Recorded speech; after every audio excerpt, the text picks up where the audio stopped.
Buenas tardes, ingeniero. Buenas tardes. Buenas tardes, ingeniero. Buenas tardes, jóvenes. Entonces comenzaremos nuestra clase. Ahora tengo bien la conexión de internet, sin embargo, creo que me falla la presentación. No la mía, sino el compartir.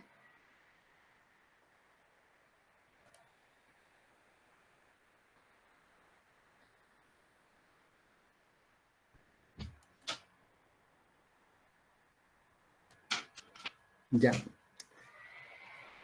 El día de hoy, en la mañana, desde mis primeras clases, he tenido un problema. Parece que el Chrome, o le ha entrado virus o algo se ha estropeado en el Chrome, que no me está permitiendo presentarles. Entonces, mis anteriores clases he tenido que usar la pizarrita que tiene el Chrome para trabajar. Voy a volver a instalar el Chrome y espero que sea eso. Entonces, me van a disculpar, vamos a tener que usar la pizarra que tiene el Meet.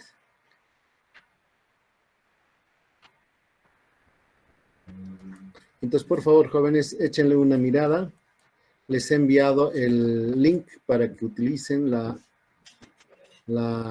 pizarra del Jam y puedan ustedes observar.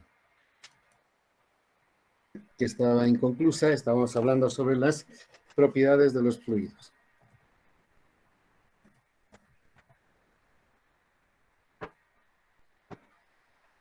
Yo les decía, una de las propiedades más importantes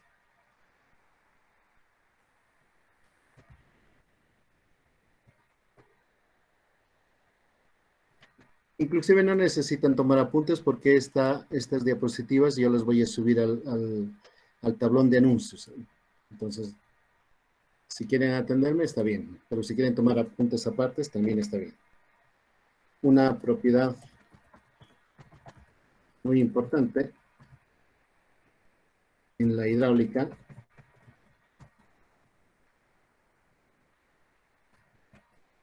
es la viscosidad. Se distinguen dos viscosidades, dos facetas de la viscosidad. Una, la viscosidad dinámica, que se representa con la letra griega mu. A ver, vamos a utilizar con otro color. Con la letra griega mu.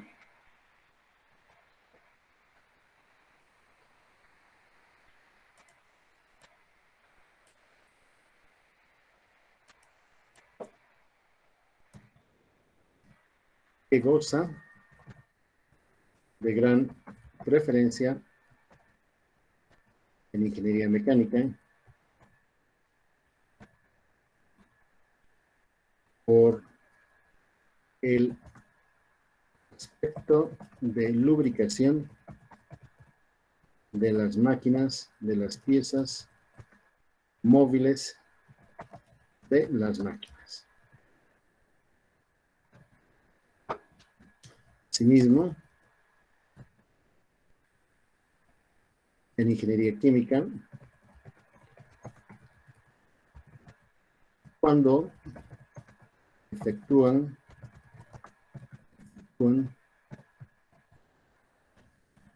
los balances de masa en sus ensayos. Entonces ellos sí trabajan con aquello. Esta viscosidad, añadiremos, es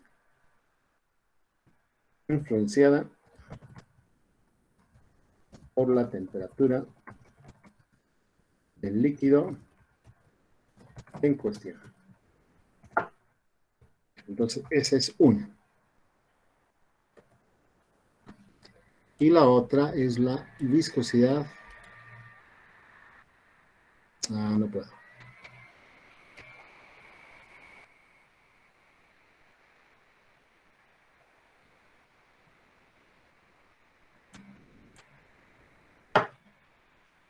La otra es la viscosidad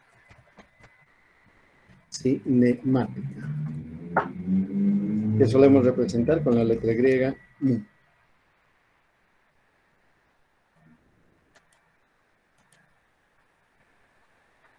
Digo nu, así. La letra griega nu.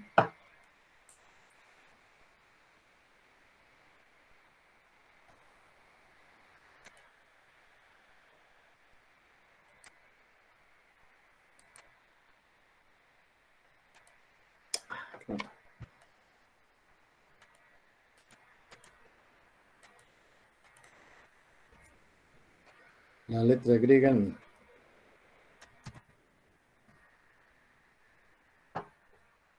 ¿Qué se prefiere en hidráulica?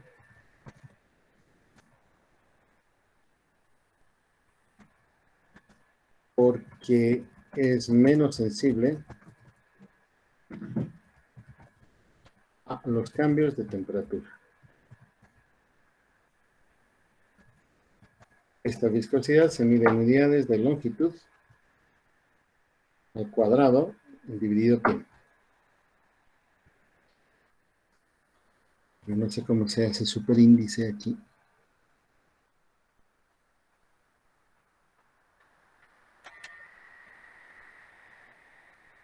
Ok, esto lo van a tomar como un L al cuadrado.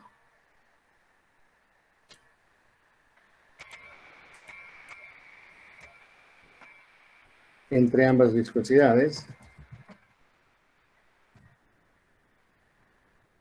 existe una relación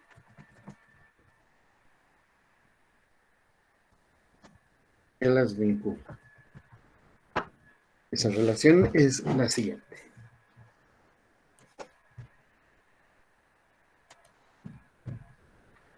La viscosidad cinemática, nu, puede calcularse a partir del cociente entre la viscosidad dinámica y la densidad del fluido. Entonces, ρ es la densidad del fluido. Y yo he puesto que tengo una tablita que puede ayudarnos para mirar cuáles son los valores característicos de estas viscosidades.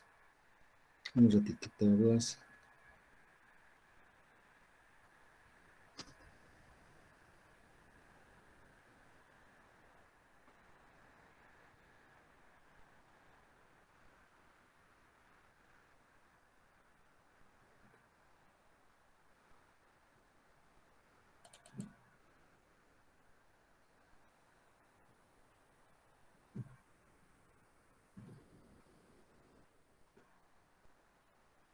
Es bueno que lo tengan para, pues, posteriores ejercicios.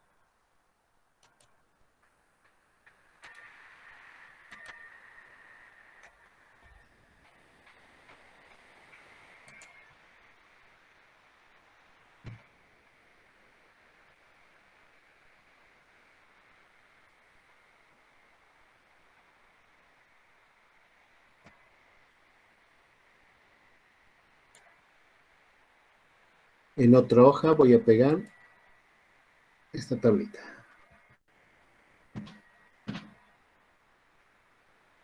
Es una tabla que nos muestra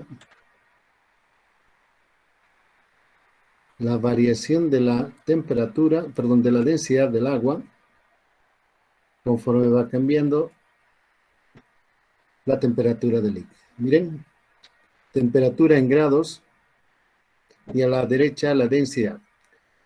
La densidad se mide en kilogramos masa por metro cúbico. Entonces son unidades de masa por unidad de volumen.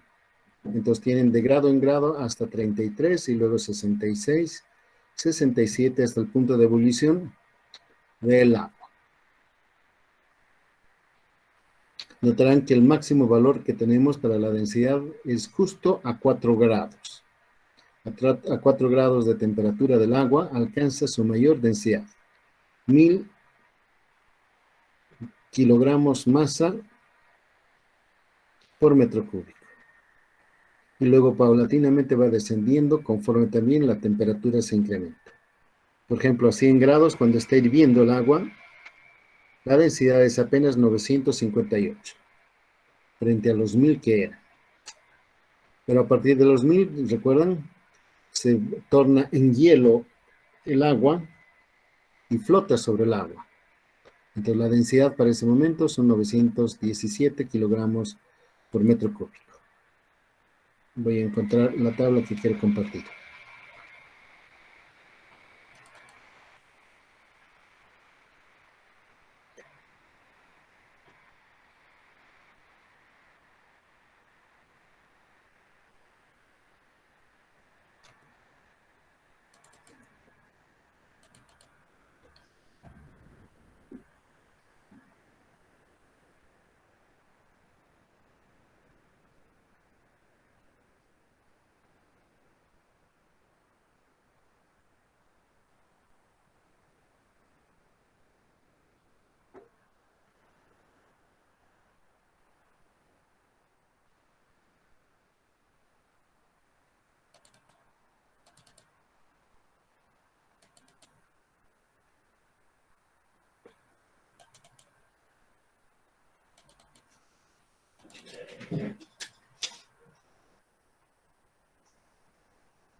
Y a ver si aquí cabe.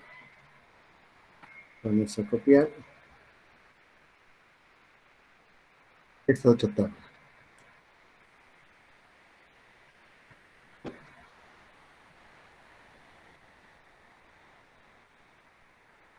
En esta otra tabla figuran las viscosidades cinemáticas de algunos fluidos típicos, el tetracloruro de carbono, la gasolina, el benceno, el agua.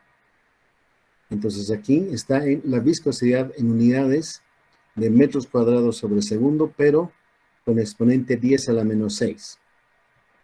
Eso quiere decir que la velocidad del agua, viscosidad del agua,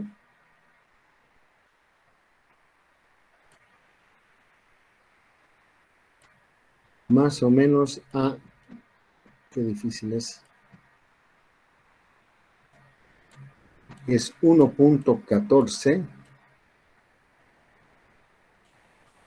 por 10 a la menos 6 metros cuadrados sobre segundo a una temperatura más o menos de 10 grados.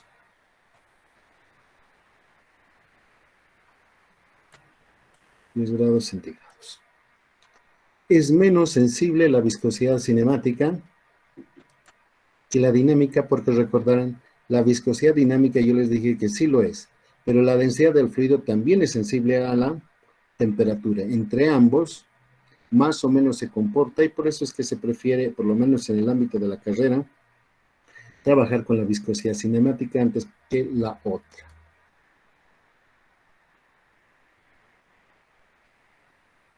Comentarios, por favor, jóvenes. Disculpe, ingeniero. ¿Qué unidades tiene la viscosidad dinámica? No me recuerdo muy bien. Tiene unidades de kilogramo masa, longitud y tiempo. Pero eso lo podemos ver rapidico en el Google. Unidades. Estuve jugando un poco con las unidades y me dio que es kilogramo Sí. entre metro por segundo. Sí, creo que es así. A ver si hacen las... Y tiene unidades raras la viscosidad, porque unos, por ejemplo, como estoy leyendo, algunos las escriben en poises. que hace alusión a Poiseuille. ¿Recuerdan? Ha sido un investigador Poiseuille, un francés, que ha trabajado en 1800 determinando la viscosidad de los líquidos. Entonces hay un montón de unidades. También hay unas raras que utilizan los mecánicos. A ver, les voy a mostrar. Dinámica, disminuye con los líquidos, el Stokes. El Stokes también es una medida de la viscosidad cinemática. Digo, dinámica.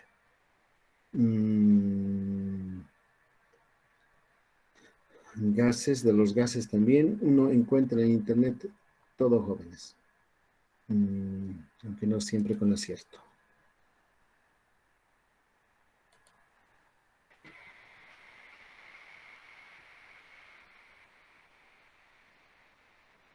Como señalaba su compañero, las unidades de la viscosidad cinemática, dinámica, son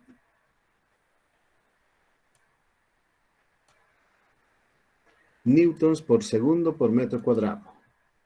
O, aquí le vamos a poner, kilogramos aquí le voy a poner, sobre metro y segundo. Entonces, una flechita que nos va a permitir. Este tiene esas unidades. Y también la obtenemos, como ha señalado el joven, efectuando la proporción entre la viscosidad cinemática, metros cuadrados sobre segundo, multiplicada por los kilogramos por metros cúbicos, nos va a dar las unidades justo de esto. Kilogramos, metros sobre segundo. En el curso de hidráulica 1 no vamos a utilizar con frecuencia la viscosidad dinámica. Con mucha más profusión vamos a emplear la otra. Más preguntas, jóvenes.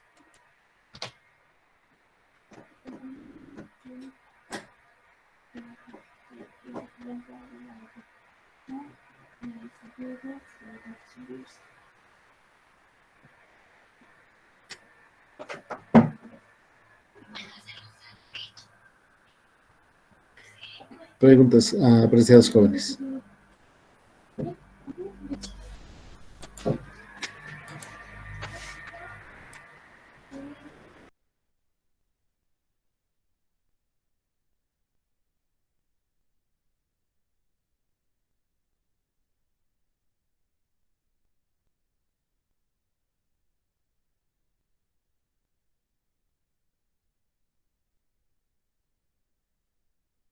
Ok, joven, no hay preguntas, entonces continuamos.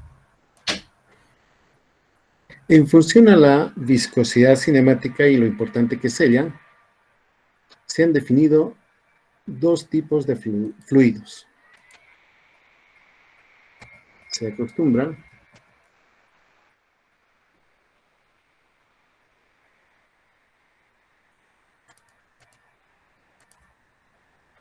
a definir dos tipos de fluido.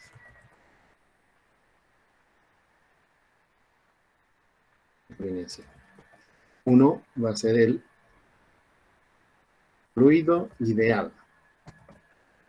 También le llaman fluido perfecto. Fluido ideal o perfecto. Este fluido en realidad no existe en la naturaleza. Solo es un recurso conceptual para comenzar a estudiar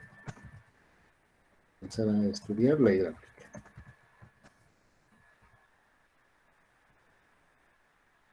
Y esto yo me atrevería a decir que es una herencia de las cosas anteriores que tienen los libros e inclusive algunos docentes lo empleaban. Pero era cuando teníamos más limitaciones en términos de computadoras y recursos y teoría. Al presente ya no es tan imprescindible.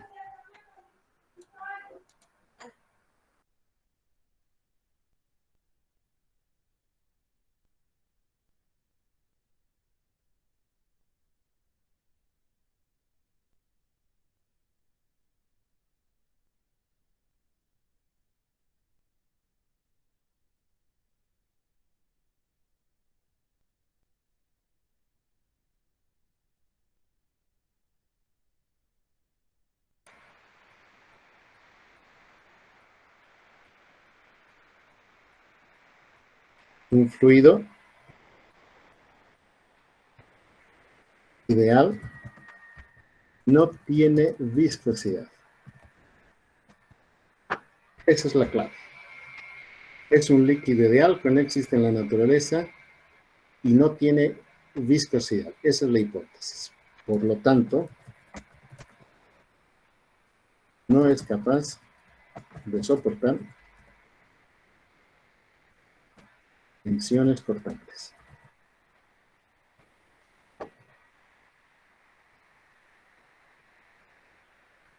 Entonces, vean, es un recurso de los cuales se valen los profesores o se valían para poder explicar algunas cosas, simplificar más bien los problemas de la hidráulica. Entonces, podría ser un balance de energía, decía, por ejemplo. Un fluido ubicado en una cierta altura tiene una determinada energía. Y cuando baja por un conducto, una tubería, llega hasta el final con la misma energía. No ha perdido energía en el trayecto. Pero eso no es cierto, porque el líquido se frota contra las paredes del conducto, tiene turbulencia y pierde energía. Llega cansada al otro extremo. Entonces, los primeros cálculos se hacían bajo esa hipótesis y evidentemente quedaban un tanto más sobredimensionadas las obras, pero funcionaba. Sin embargo, como ahora todo es caro, es decir, todo cuesta dinero y hay posibilidades de optimizar, entonces es dable de más bien dejar de lado ese concepto del fluido ideal e inclinarse por los fluidos reales. Aquí. Los fluidos reales. Son todos, desde los gases a todos los líquidos. Por supuesto, incluyendo al agua. Estos líquidos, diremos, exhiben viscosidad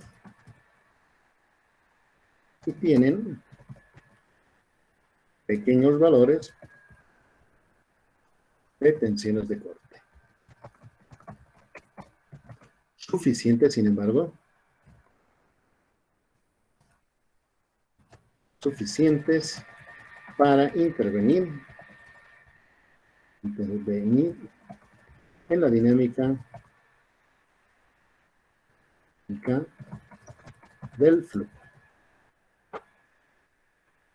Entonces, así es, jóvenes. Entonces, el fluido ideal es un recurso que nos hemos inventado para simplificar ciertos problemas, sobre todo en la enseñanza, para que sea más fácil de entender. Los fluidos reales son todos los que nosotros tratamos, particularmente en ingeniería civil, tratamos al agua, y sí tiene viscosidad. Como han visto, es del orden de 10 a la menos 6, pero suficiente para hacerse notar. Ok. Preguntas con relación a esto. Y conforme también avanzamos, vamos a introducir un concepto que se llama isotropía y anisotropía.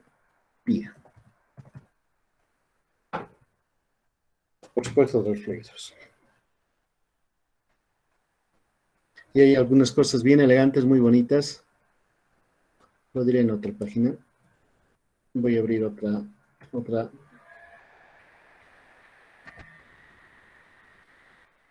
No quiere ser copiada.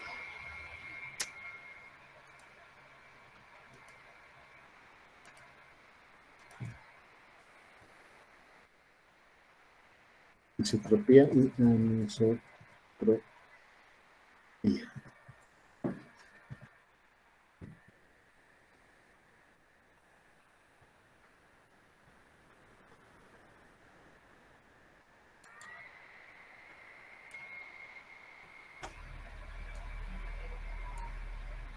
Y esto más o menos es una cita textual de un libro, por eso voy a colocar comillas. Pero no es exactamente como ello dice, pero respetamos aquí. Se dice que un fluido es isotrópico. isótropo. Me he equivocado. Cuando está conformado por partículas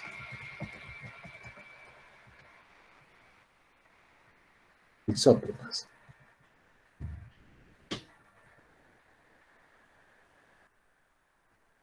Una partícula es isótropa cuando un observador colocado arbitrariamente en ella,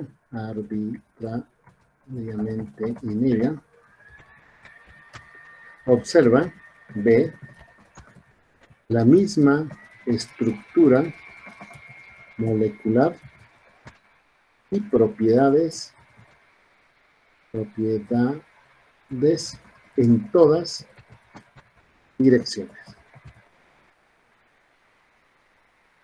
Eso es Juárez. Volveré a explicar porque eso no se entiende a las primeras. Entonces, imagínense no un átomo, tampoco una molécula, sino un poco más grande que ellos, una partícula. Una partícula que es pequeñita, quizás inclusive no la veamos, pero es más grande que los dos que les he dicho. Recuerden, esta es una herencia de la vieja hidráulica. Todavía no estaba entrando con fuerza la teoría atómica ni esas cosas. Entonces dicen, como nuestra aproximación es macroscópica a la de hidráulica y no estamos utilizando la mecánica cuántica, entonces funciona. Dice, hipotéticamente supongamos que existe una persona que puede colocarse sobre una partícula, y si así lo hiciere ella, esa persona observa que todo lo que tiene en su alrededor tiene la misma estructura. Tal vez imagínense, son losas y columnas y vigas, todo es simétrico, todo es igualito en las direcciones que existen.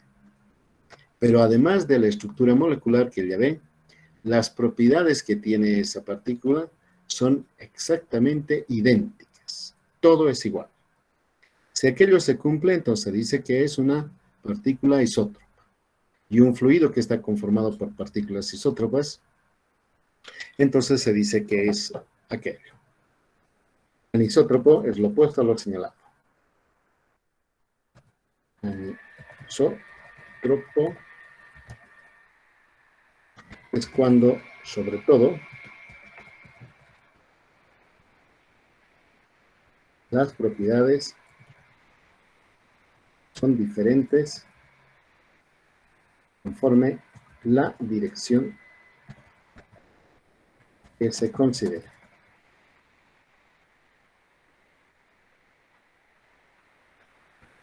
Y esto quizás resulte intrigante o difícil de entender a primeras, pero con las explicaciones, con los ejemplos que les voy a dar, apuesto que vamos a mejorar ese asunto.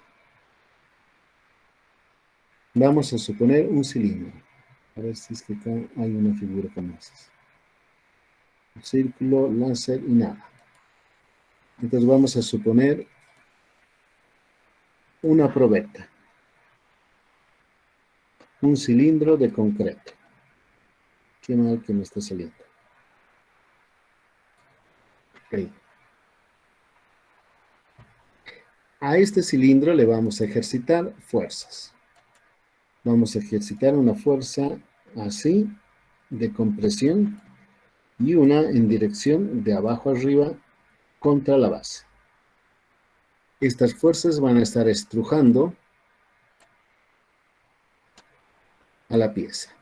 Y no va a ser para nosotros raro ni difícil computar el esfuerzo de compresión, que va a resultar la fracción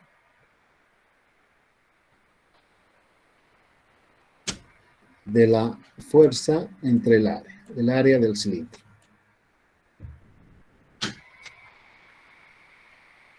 Y con la máquina a la cual le sometemos el esfuerzo, vamos a incrementar paulatinamente hasta que en algún momento esto se va a fracturar.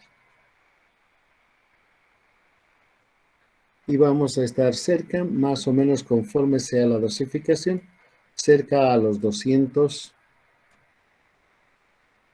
kilogramos fuerza, no kilogramos masa,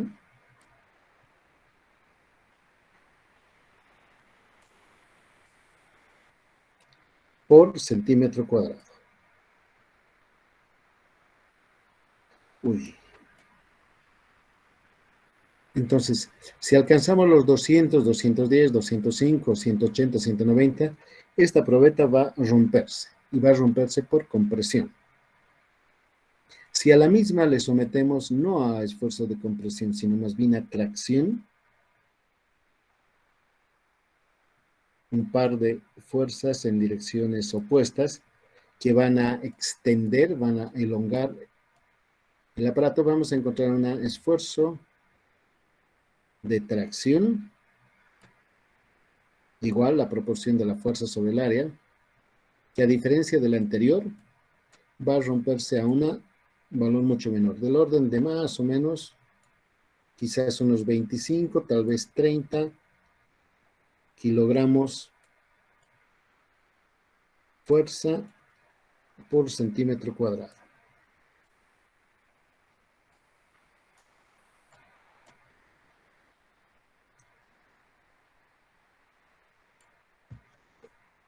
Entonces hay una notable diferencia. Es casi la décima parte de la resistencia a compresión, perdón, de tracción frente a la de compresión.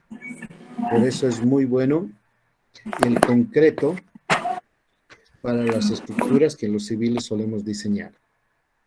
Nosotros aprovechamos la gran capacidad que tiene el concreto, es decir, la mezcla de cemento, arena, grava y agua para soportar las grandes cargas. Los edificios que tenemos construidos tienen entre medio, en los entrepisos, losas. Después de todas esas losas transmiten a las columnas toda la carga que tienen ahí. El piano, el tocadiscos, qué sé yo, el televisor, todo lo que se quieran imaginar.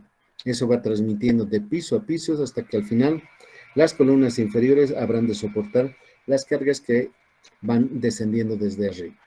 Entonces, aún así, tienen que soportar esas columnas. Y cuando no lo hagan, tienen que incrementar el agua para el área del concreto a fin de no sobrepasar la resistencia a ruptura del concreto. Pero si tuviésemos que traccionar, no podríamos lograr aquello. Entonces, es muy bueno para soportar compresión, pero no tan bueno para soportar tracción. Y estas dos fuerzas, miren, son opuestas. Entonces, en tal condición, nosotros bien podríamos decir que el concreto, en columnas por lo menos, es un material anisótropo, porque son distintas sus propiedades conforme la dirección en la que nosotros ejercitemos el esfuerzo. Compresión opuesta a la de tracción. No son iguales. Pero eso sí, son muy próximos en el acero. El acero, uy, qué mal escribo, el acero sí tiene valores de compresión y de tracción muy similares. Entonces, para el acero, bien podríamos señalar que es un material isótropo en términos de tensiones, compresión y flexión. ¿Está entendido, jóvenes?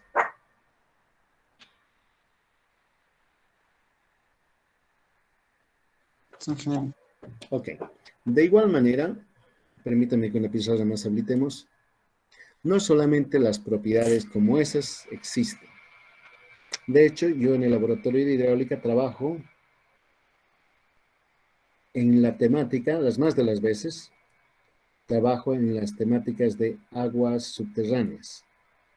El flujo del agua subterránea, el agua que se dirige a los pozos, el agua de los ríos hacia los acuíferos, el agua contaminada que los pozos transmiten a los sistemas subterráneos, la recarga de agua, etcétera. Son tópicos en los cuales trabajo.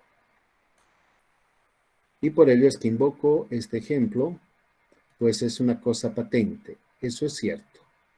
No lo he leído en los libros, no me lo han dicho. Yo puedo dar fe de eso. Entonces ocurre una cosa llamativa en los suelos. Si por ejemplo nosotros tuviéramos un suelo gravoso, inclusive arenoso, podríamos ver que está constituido por partículas más o menos como las que estoy dibujando yo. Así. Oblongadas, relativamente planas, granos pequeñitos, así como procuro dibujar. Y entre medio de ellos, por supuesto, una matriz, por ejemplo, de material más fino. Podría haber un bolón también.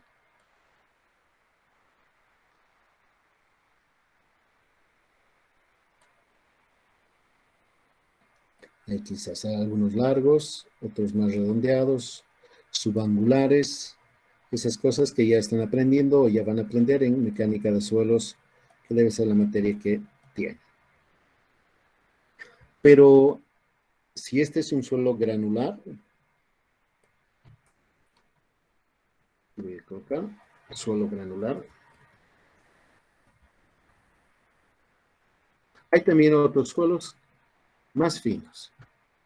Aquí voy a colocar suelo fino. ¿Como quiénes? Aquellos que están constituidos por partículas pequeñitas como el limo y las arcillas.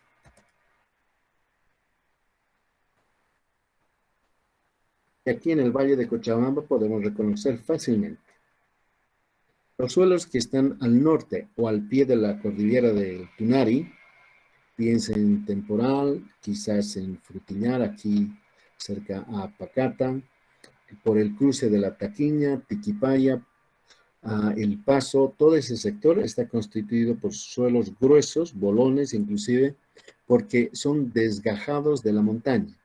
Y el agua, el río los acarrea, pero puede acarrearlos gracias a la fuerte pendiente que tiene toda esa zona. Pero conforme vamos bajando de la montaña y entramos, por ejemplo, a la circunvalación, a la América, por ejemplo, ya la pendiente del terreno es mucho menor.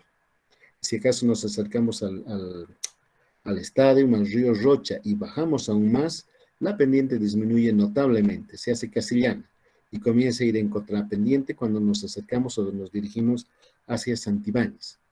Quienes quieren transmontar e ir a Santibáñez tienen que subir la pendiente por Pucana. Esa es una pendiente opuesta a la del Tunari. Entonces, el lugar donde se acumula este material fino es más bien en torno al río Rocha. Ahí están las arcillas, ahí están los limos. Entonces voy a intentar dibujar con otro color. A ver, con el rojito. Entonces voy a intentar haciendo un zoom, las arcillas. Las arcillas son láminas de mica que son más largas que gruesas. Tienen el orden de micrones. Son laminitas muy delgaditas. Creo que si ustedes no me corrigen, están conformadas algunas de ellas por feldespatos. Entonces son láminas que están apretujadas unas contra otras.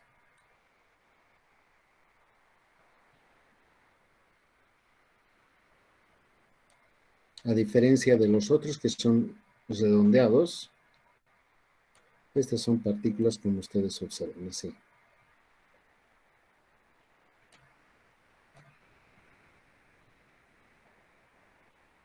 Y si uno zapatea encima, aún las compacta más.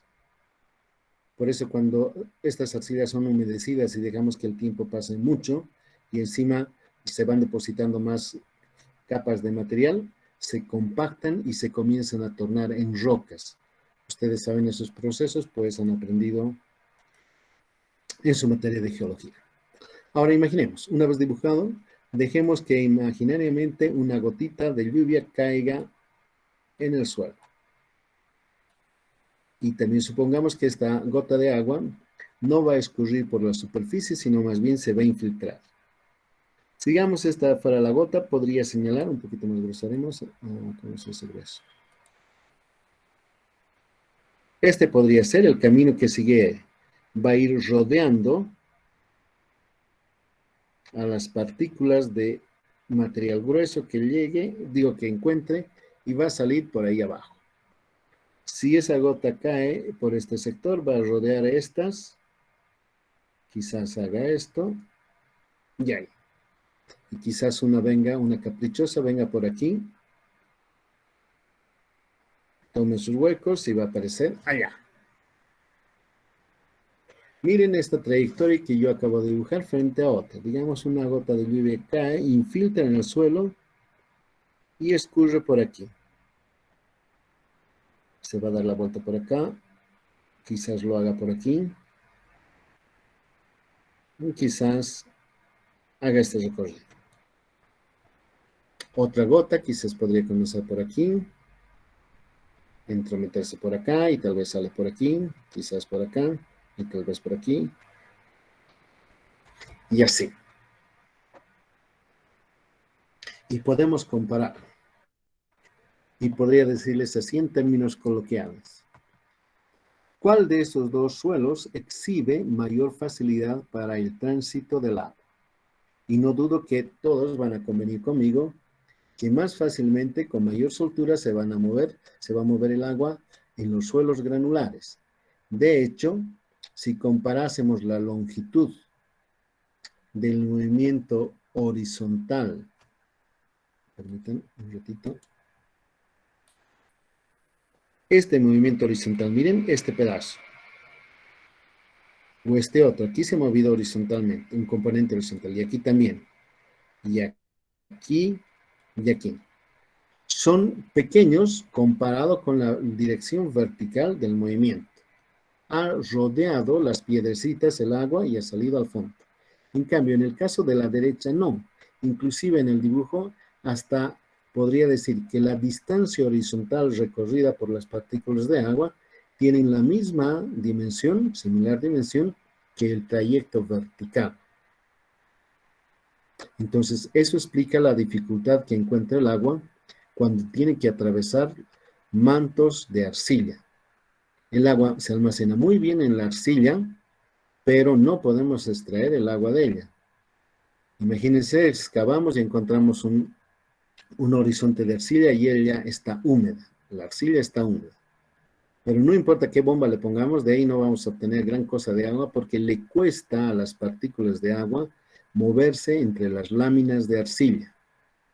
En cambio, si tuviésemos el de la derecha, suelo granular, entonces fácilmente a través de las aberturas que ofrecen esta estructura, puede moverse el agua y al tiro van a alimentar al pozo del cual nosotros aprovechar agua queremos. Entonces aquí hay una diferencia. Entonces podríamos decir, exagerando un poquitito, no exagerando, aceptando el común acuerdo, que en suelos granulares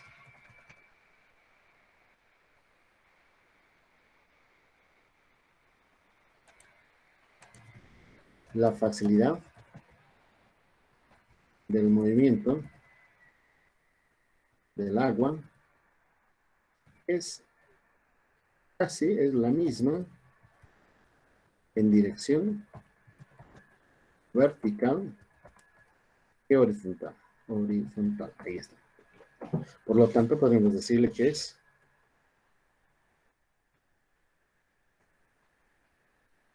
no sé, isótopo.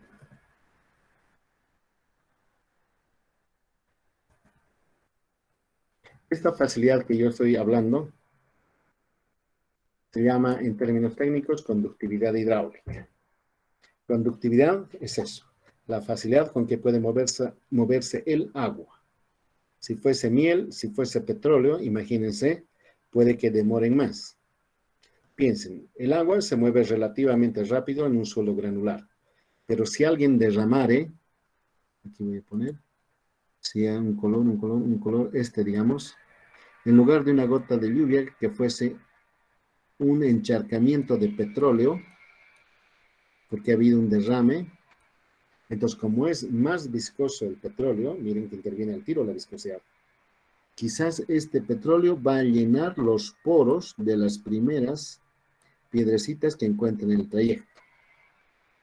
Y no se va a propagar gran cosa hacia abajo, porque parte de ese petróleo va a quedar adherido a las superficies de los granos, de las partículas.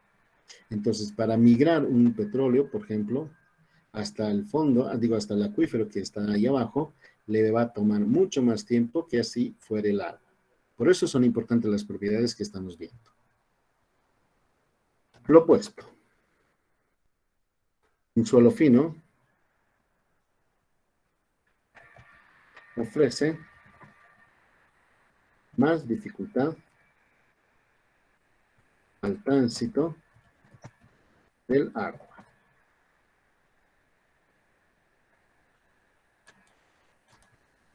Y existe una preferencia de flujo horizontal antes que vertical. Bien puede entrar a nuestra categoría de anisótropo.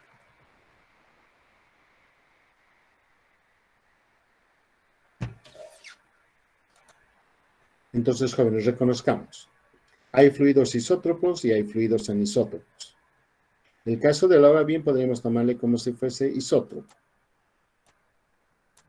Este concepto sobrevive de la mecánica de fluidos.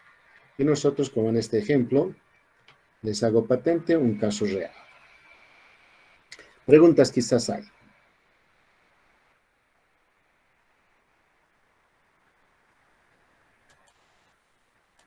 ¿Todavía están ahí? Quizás se han retirado mis alumnos. Rubén Barahona, ¿está todavía? Sigue. ¿No ha comenzado su viernes? ¿Cómo? ¿No ha Perdón. comenzado su viernes todavía? Ah, no, es la banda que hay. Es un aniversario de mi escuelita. Ah, ya, ok, listo. Bueno, ¿Preguntas, jóvenes?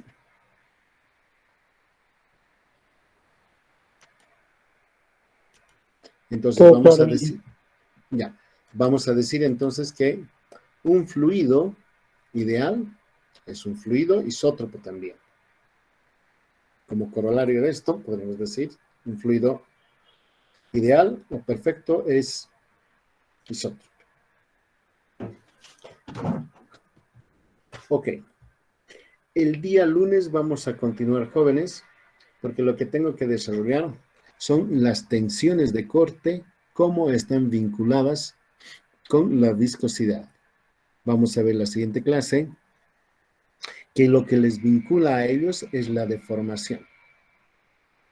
Cuanta mayor fuerza de corte o compresión nosotros ejerzamos sobre una superficie, sobre un cuerpo, es lógico pensar que se va a deformar más. Quien modula cuánto esa deformación va a ser, por ejemplo, en los materiales sólidos, es el módulo de Young. ¿Recuerdan? Sigma es igual a E y la deformación unitaria. Es ese módulo de elasticidad. Acá sí te voy a escribir. Miren, sigma igual E mayúscula. Y aquí la deformación unitaria, no sé cómo la simbolizan. Epsilon a veces también la hacen. El profesor escribía epsilon. Entonces dice, una acción externa, sigma, causa una deformación interna en el elemento que estamos utilizando, pero quien modula, quien dice cuánto se va a deformar, mucho o poco, es la propiedad que el tal líquido tiene. Y esta propiedad está retratada en este parámetro. Si es acero, entonces el E debe ser muy grande. Si es algo blando, la masa para cocer el pan, es probable que sea muy pequeñita. Si es el agua, debe ser mucho más pequeña. Pero en el caso de los fluidos y en particular el agua, la ley de Hooke no es precisamente la más utilizada, sino más bien es una similar que vincula las tensiones de corte, así, con las viscosidades, la viscosidad dinámica, después la transformamos, y la velocidad de deformación que el fluido tiene. La rapidez con que se mueve y el perfil de velocidades. Esto vamos a ver la próxima clase. Entonces hay una ley de Hooke, pero adaptada que tiene una faceta para los fluidos. No sigmas, sino esta vez tau son quienes cobran preeminencia. Eso lo haremos, pero sin embargo el día lunes espero que estar con mi tablet y haya solucionado este problema del Chrome. Preguntas, jóvenes, por favor. Preguntas finales.